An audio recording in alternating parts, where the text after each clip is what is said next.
Hi. I'd like to announce my new book, Beyond Order: 12 More Rules for Life, which I've been working on diligently for the past 3 years. As of today, the book is available for pre-order in the US, the UK, and Canada. I've linked to some major retailers, including international links for Amazon, in the video's description below. I've also included a link to the Beyond Order page on my website, jordanbpeterson.com, where links to book retailers in different countries will be posted as they become available. Beyond Order will also be published as an ebook and as an audiobook, which I have nearly finished recording. All formats will be released on Tuesday, March 2nd, 2021. I want to provide you with a sense of the book in addition to announcing its existence. So I thought I would read you a section from the overture, the introduction, which describes the book's contents in some detail. Beyond Order: 12 More Rules for Life. Why beyond order? It is simple in some regard. Order is explored territory. We are in order when the actions we deem appropriate produce the results we aim at. We regard such outcomes positively, indicating as they do, first, that we have moved closer to what we desire, and second, that our theory about how the world works remains acceptably accurate. Nonetheless, all states of order, no matter how secure and comfortable, have their flaws.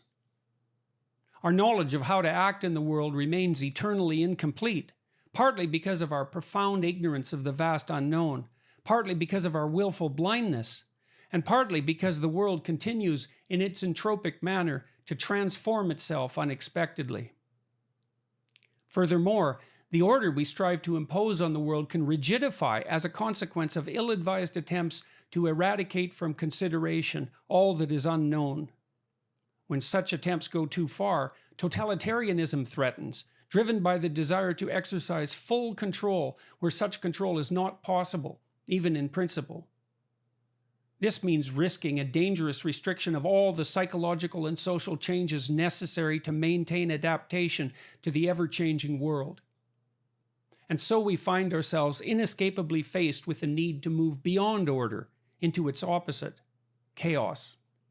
If order is where what we want makes itself known when we act in accordance with our hard-won wisdom, chaos is where what we do not expect or have remained blind to leaps forward from the potential that surrounds us. The fact that something has occurred many times in the past is no guarantee that it will continue to occur in the same manner. There exists eternally a domain beyond what we know and can predict. Chaos is anomaly, novelty, unpredictability, transformation, disruption, and all too often dissent, as what we have come to take for granted reveals itself as unreliable. Sometimes it manifests itself gently, revealing its mysteries in experience that makes us curious, compelled, and interested. This is particularly likely, although not inevitable, when we approach what we do not understand voluntarily, with careful preparation and discipline. Other times, the unexpected makes itself known terribly, suddenly, accidentally, so we are undone and fall apart, and can only put ourselves back together with great difficulty, if at all. Neither the state of order nor the state of chaos is preferable intrinsically to the other. That is the wrong way to look at it. Nonetheless, in my previous book, 12 Rules for Life, An Antidote to Chaos, I focused more on how the consequences of too much chaos might be remediated. We respond to sudden and unpredictable change by preparing physiologically and psychologically for the worst. And because only God Himself knows what this worst might be, we must in our ignorance prepare for all eventualities. And the problem with that continual preparation is that, in excess, it exhausts us.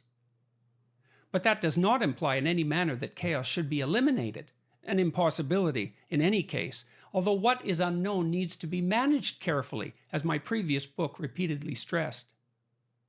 Whatever is not touched by the new stagnates, and it is certainly the case that a life without curiosity, that instinct pushing us out into the unknown, would be a much diminished form of existence.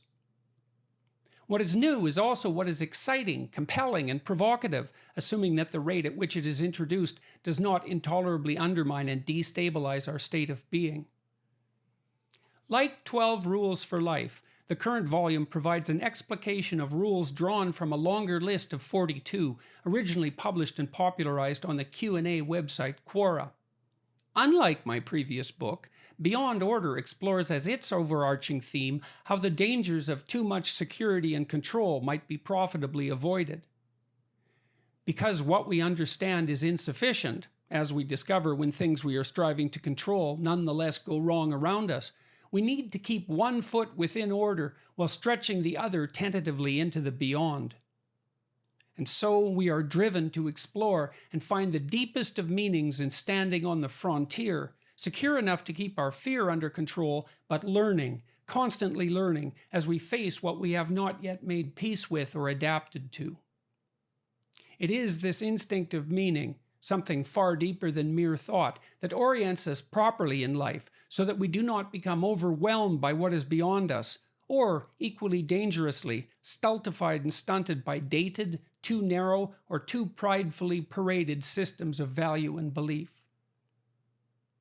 What have I written about, more specifically?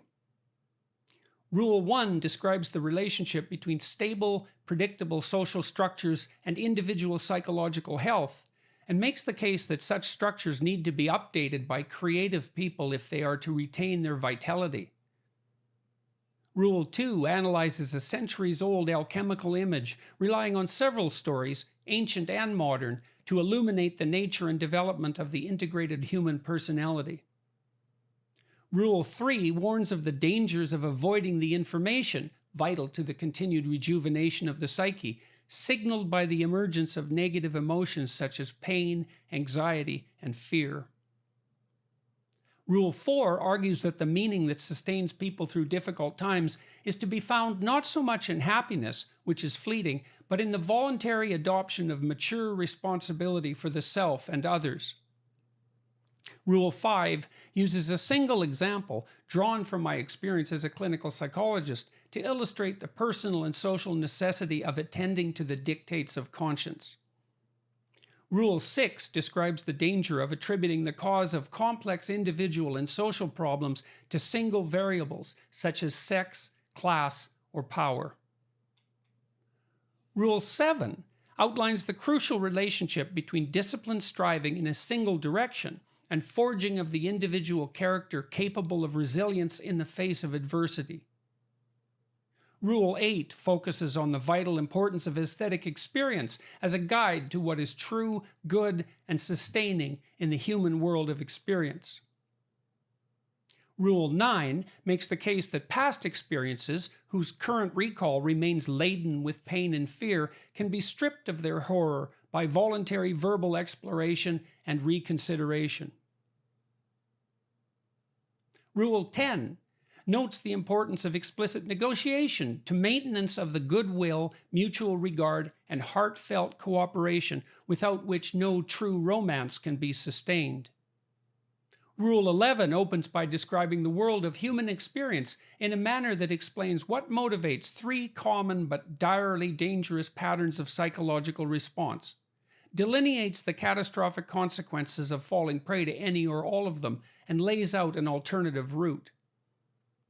Rule 12, finally, makes the case that thankfulness, in the face of the inevitable tragedies of life, should be regarded as a primary manifestation of the admirable moral courage required to continue our difficult march uphill.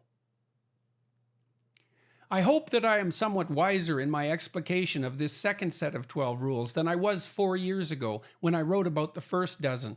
Not least because of the informative feedback I received in the course of my efforts to formulate my ideas for audiences around the world, in person, on YouTube, and through my podcast and blog. I hope, in consequence, that I have managed to clarify some of the issues that were perhaps left less than optimally developed in my previous work, as well as presenting much that is original. Finally, I hope that people find this book as helpful personally as they seem to have found the first set of 12 rules.